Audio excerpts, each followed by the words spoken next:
И всем привет, с вами Автомыш, и сегодня мы затронем такую тему, как различия Жигулей, четырок, пятнашек, тринашек, восьмерок, девяток и, впрочем-то, всех начальных моделей Лада. Потому что, как оказалось, многие их не различают. Ну, в принципе, вообще.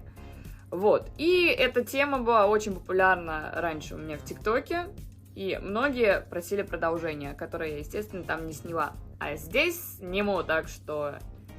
Кто очень давно хотел научиться различать пятерку и семерку, это видео специально для тебя.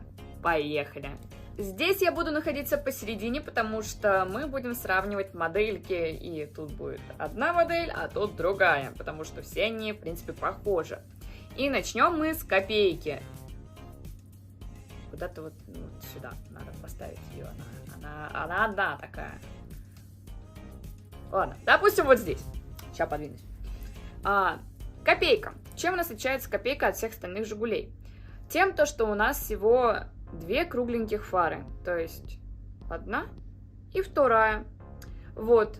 У копейки кузов седан. То есть с попой вот такой квадратный. Есть еще двойка. Чем у нас отличается двойка от копейки? Это просто увеличенная копейка, то есть в кузове седан. В принципе, копейку, мне кажется, проще всего отличить. И если вы видели вдруг на дороге, как и я недавно увидела это на Авито, есть копейки купе. И если вы реально поверили то, что они, реально выпускались, то у меня для вас плохие новости. Если вы вдруг видели такую копейку, скорее всего, она не стоит на учете, либо ее ставили на учет слишком давно, а потом сделали копейку купе. Их, оказывается, не было, но выглядит это, кстати, бомбезно.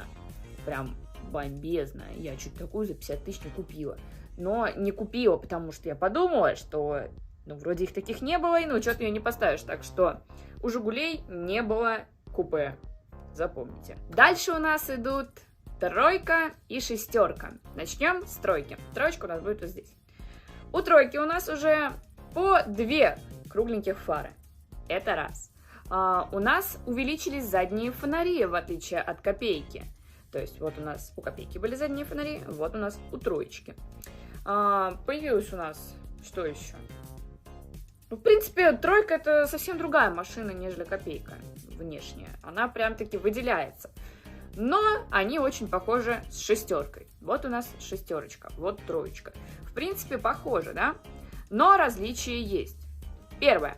Это то, что у нас у тройки фары просто сидят в решетке. Здесь у нас уже придумали такие квадратные пластмассовые ниши, в которые вставляются наши круглые фары. Это первый, самый, наверное, явный отличительный момент.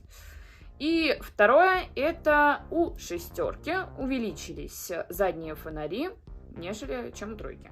Почти в 2 раза. И, кстати, у тройки были проблемы с задними фонарями. Многие говорили то, что качество их было отвратительнейшее. То есть они часто выгорали, некоторые даже просто трескались. И все это потому, что они решили впервые от копейки, маленькие вот эти вот фонарики, переделать на что-то побольше, но неудачно. В шестерке это уже все пофиксили, и выглядело это уже получше и понадежнее. В общем-то, шестерки до сих пор ездят. Почти целые. Троек мы на дорогах, увы и ах, не видим, хотя машина очень красивая. И переходим к четвертой модели Жигуля. Это не четверка, это 21011. Это такая же копейка, но единственное, наверное, ее внешнее отличие – это бампер. То есть, если у нас у копейки обычно был хромированный бампер с крючками, то тут у нас хромированный бампер и силиконовая такая черная полоска. Вот. Также у нас были 2101 и 13, короче. И 21014. Зачем столько копеек?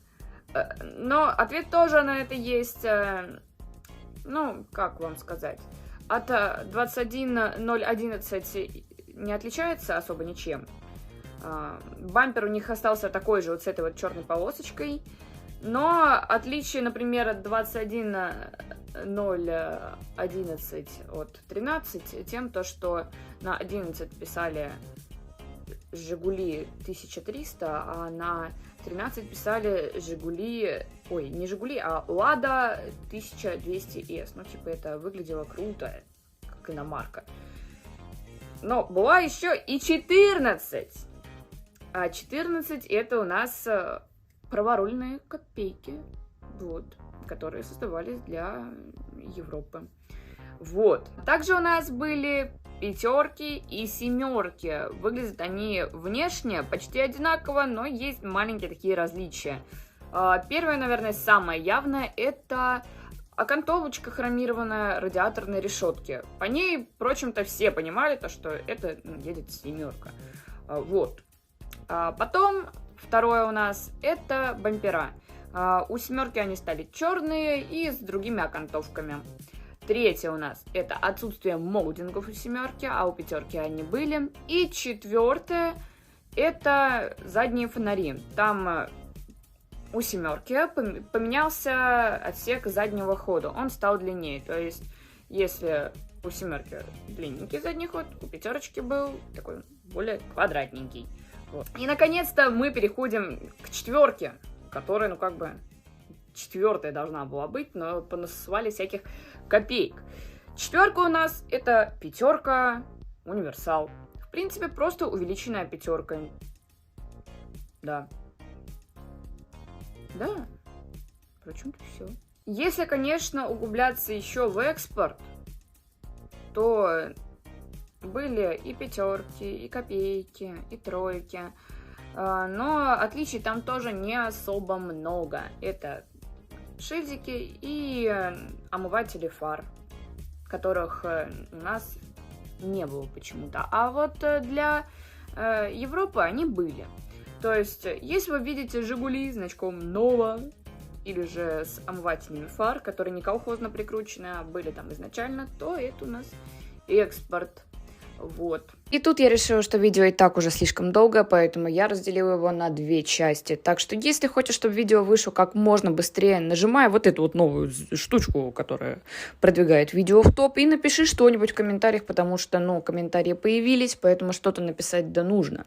Так что на днях я выложу следующее видео, где мы разберем остальные части ВАЗа. Ну, вот эти вот десятки, четырки и т.д. и т.п.